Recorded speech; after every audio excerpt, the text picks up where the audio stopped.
Okay, let's dive right into this explainer. Today, we're exploring something honestly pretty chilling, the modern behavioral sink, and a phenomenon known as the beautiful ones. Now, you look around and we live in an era that seems like an absolute utopia on paper, right? Yet there's this deep, creeping unease that so many of us feel. We're going to break down exactly why a paradise completely devoid of purpose might actually be the most dangerous environment humanity has ever created. Picture opening your fridge right now. What's in there? You've got a can of soda, maybe some yogurt, leftover pizza, or some fruit flown in from literally the opposite side of the planet. To you, it's just a quick Tuesday afternoon snack. But to your ancestors, those leftovers are a literal miracle. I mean, for 3 million years, almost every human who ever lived was hungry, cold, and tired. That constant, brutal struggle for basic sustenance. That was just the default state of human existence. You are likely part of the very first generation who simply doesn't have to deal with that. We've conquered the cold. We've totally silenced the predators. You've built this incredible world where the bitter struggle for survival has been replaced by the simple flick of a light switch or just turning a thermostat. We are basically living in a God's pantry. But ask yourself this, why does something feel deeply wrong? You feel it, don't you? In the quiet 2 a.m. hours, when your body suddenly remembers this primal rhythm that you've spent a century trying to forget. In the midst of all this insane abundance, the human species is kind of beginning to unspool. And the data backing this up is absolutely staggering. For 50 solid years, every single generation of humans scored higher on intelligence tests than the one before it. It was this reliable, beautiful expansion of the human mind. But look at what happened around 1995. That line just completely stopped rising. And then it reversed. Today, scores are falling by amounts that researchers describe as genuinely alarming. But here's the kicker. It isn't our DNA that's failing. It's the world we've built. We've optimized for a life entirely without friction. And by doing that, we've stripped away the very thing that made being alive feel like something real.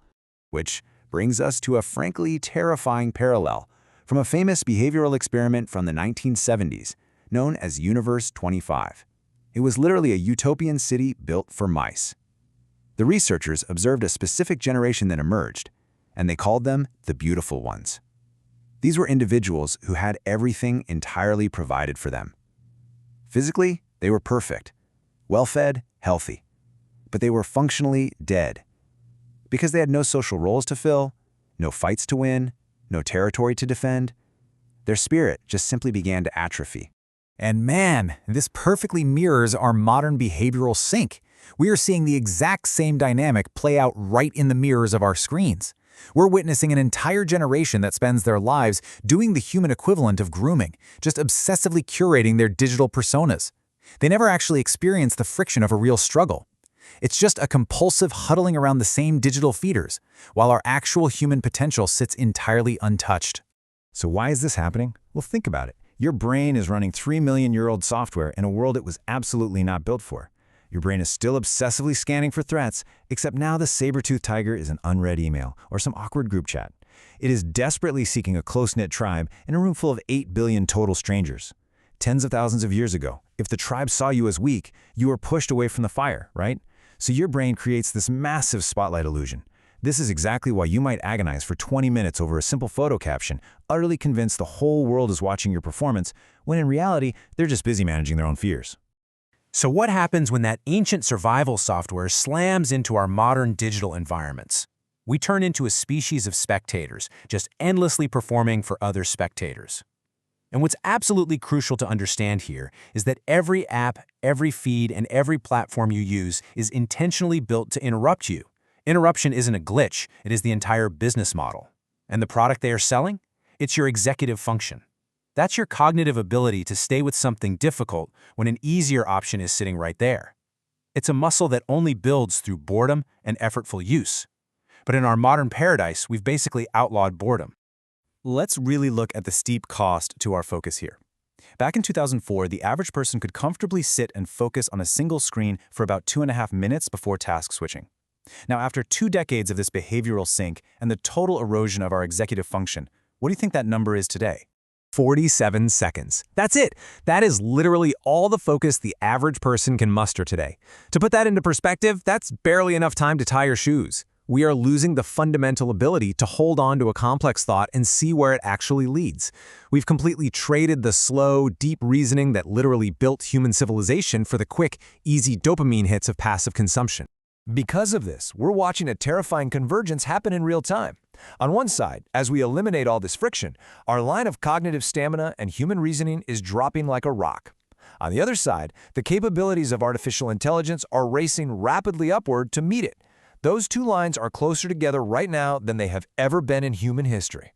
You see, when the number of people capable of filling roles drastically exceeds the number of actual, meaningful roles available, the underlying structure of the species just sort of evaporates. That structure is what gave each of us a reason to participate. Without it, we become like an invasive species on our own planet, not participating in the ecosystem but slowly taking it apart. We are essentially a prototype that never got its final update. We're a species retrofitted incredibly badly for the purposeless paradise we created.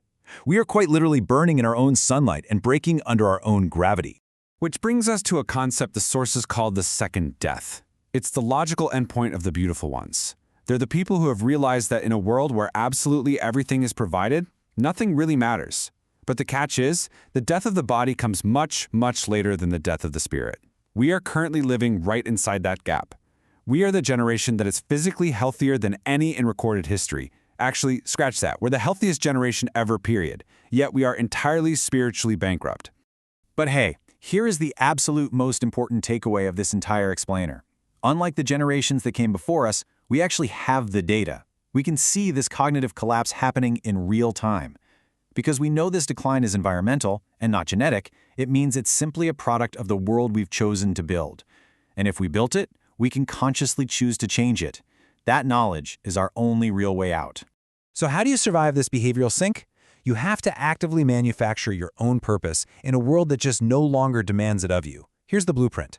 Step 1, create your own friction. Seriously, don't just take the frictionless path because it's convenient.